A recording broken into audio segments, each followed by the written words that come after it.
안녕하세요. 커피 한 잔의 이유 바리스타 요리입니다. 지옥처럼 검고 죽음처럼 강하며 사랑처럼 달콤하다.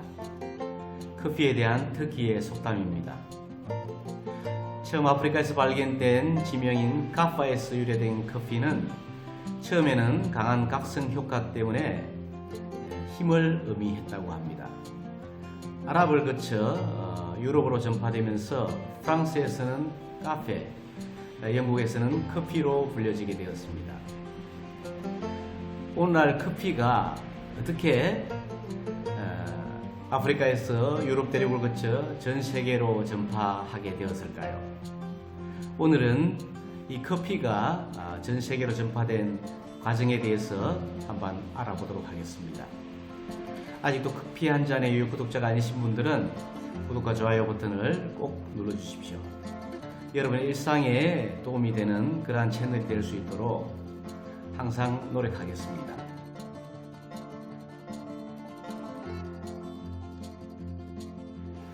네, 지난번에 말씀드린 것처럼 커피는 아프리카 에티오피아의 아비시니아 고원에서 염소지기 칼디에 의해서 처음 발견이 되었고, 이 커피 열매는 근처 수도원에 전해져서 수도원에서 이 커피를 사용하게 되었습니다.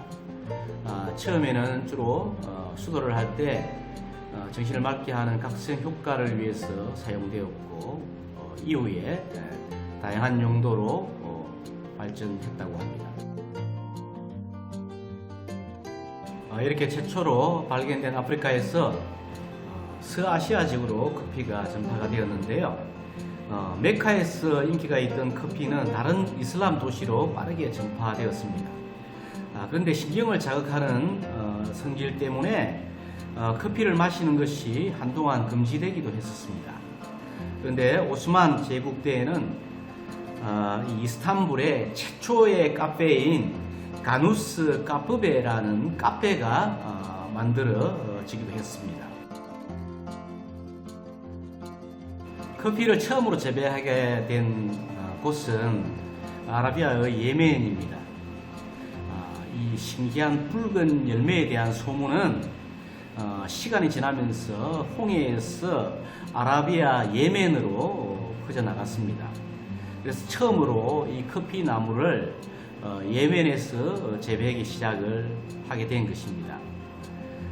지금 사람들이 즐겨 마시는 결국 이 모카라는 커피는 이 아라비아의 모카향의 이름에서 유래된 것입니다. 단순히 열매를 통째로 먹거나 아니면은 통째로 끓여서 먹던 그런 방식에서 오늘날과 같이 커피를 마시는 방식으로 발전하게 된 것은 예멘 사람들 덕분이었습니다.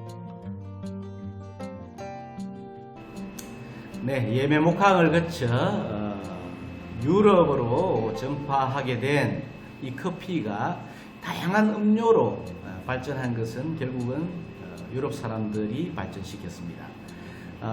오늘날 우리가 즐겨 찾는 에스프레소, 카푸치노, 카페오레 같은 음료들은 결국 유럽에 의해서 발전하게 되었던 것입니다.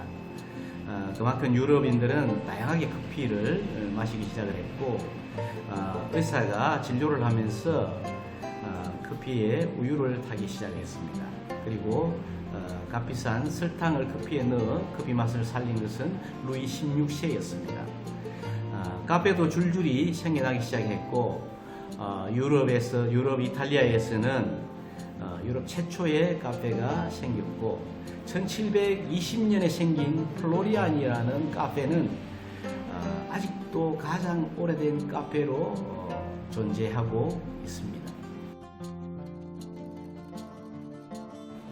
커피가 모카항에서 전 세계적으로 이렇게 전파가 되긴 했지만은 실제로 커피 나무가 외부로 유출되지는 않았습니다.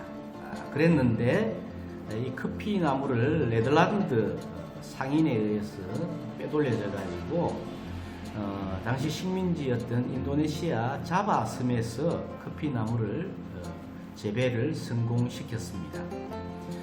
그래서 이때부터 커피가 이 예멘의 모카와 함께 인도네시아 자바가 양대 산맥으로 성장하게 되었던 것입니다. 오늘날 커피 하면 미국을 빼놓고 생각할 수가 없습니다. 미국인에게 커피는 자유이자 독립이었습니다. 보스턴 차 사건 이후에 미국인들은 차 대신 커피를 마시기 시작했고, 이 커피를 마시는 것이 곧 자유에 대한 표현이자 독립운동이었던 셈이었습니다. 이후 자연스럽게 커피는 미국인들의 음료가 되었고, 오늘날 전 세계 소비량 1위의 국가가 되었던 것입니다. 그리고 전 세계적으로 커피 전문점을 유행시킨 나라이기도 합니다. 브라질은 전 세계 커피를 책임지고 있는 나라이기도 합니다. 원래 대륙이 컸음에도 불구하고 돈이 될 만한 경제적인 수목이 없었던 브라질에서는 파리에서 몰래 커피 나무를 들려와서 처음 경작을 시작을 했고, 이 커피 나무를 생산하기 위해서 유럽 사람들은 수많은 노예들을 이용을 했습니다. 그래서 오늘날 브라질은 전 세계 커피 생산량의 40% 이상을 책임질 정도로 커피 생산량의 대국이 되었습니다. 그럼에도 불구하고 이익의 99% 이상을 이 커피를 생산하는 미국의 기업들이 가져간다는 그러한 불만 때문에 죗값을 주고 커피를 사고 또 친환경적인 커피를 마시자는 공정무역에 대한 운동이 생겨나기 시작한 것도 이 브라질이었습니다. 네, 이렇게 커피가 전 세계 대륙을 거쳐서 일본과 우리나라에 들어오게 된 것은 아주 근대에 들어왔습니다. 일본은 우리보다 먼저 1877년에 네덜란드 사람들이 일본에 커피를 전해주었고, 이 가장 먼저 이노우에라는 사람이 일본에서 첫 카페를 열었다고 합니다. 그리고 1969년도에 일본은 세계 최초로 캔 커피를 만들어 팔기도 했고, 또 일본에서는 다문화의 영향으로 커피를 드립 형식으로 가정에서 내려 마시는 것이 오늘날 유행하고 있기도 합니다. 반면에 우리나라는 우리나라 최초의 커피 애호가는 잘 알려진 바대로 고종 황제로 알려져 있습니다. 1896년에 이 아간 파천으로 러시아 공사관에서 머물게 되기 시작하면서 고종이 커피강이 되었는데, 이 고종의 커피 심부름을 들은 이 손탁이라는 여성이 우리나라의 최초의 커피점을 열기도 했습니다. 이후에 우리나라에서는 동서식품에서 커피 믹스를 또 개발하고, 이후에 인스턴트 커피가 발전하는 그러한 나라가 되었습니다. 네, 네덜란드 사람들 덕분에 17세기 중반에는 이 커피가 유럽 대부분 지역으로 이렇게 전파가 되었고, 이 유럽 사람들은 처음에는 이 커피를 아라비아 와인이라고 이렇게 불렀다고 합니다. 그런데 문제는 이 가톨릭 지도자들 중에서는 이 커피를 이슬람 교도에 이 커피 마시는 부분을 금지하기도 했었습니다.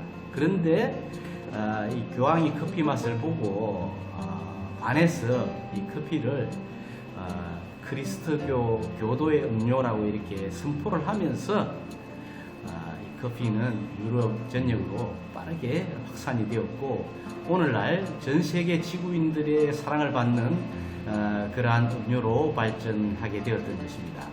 이렇게 처음 발견된 아프리카의 카파 지역에서 커피가 예멘 모칸을 거쳐 유럽의 이슬람 국가를 거치고 다시 그리스도교 국가를 거쳐 이후에 아시아 지역 이렇게 우리나라까지 전파된 과정에 대해서 간략하게 설명을 드렸는데 이러한 커피가 오늘날 전 세계인의 음료가 될 줄은 아마 처음 발견한 염소지기 칼디도 상상을 못했을 겁니다. 오늘은 이 커피의 세계적으로 이동 과정에 대해서 간략히 알아보는 시간을 가졌습니다.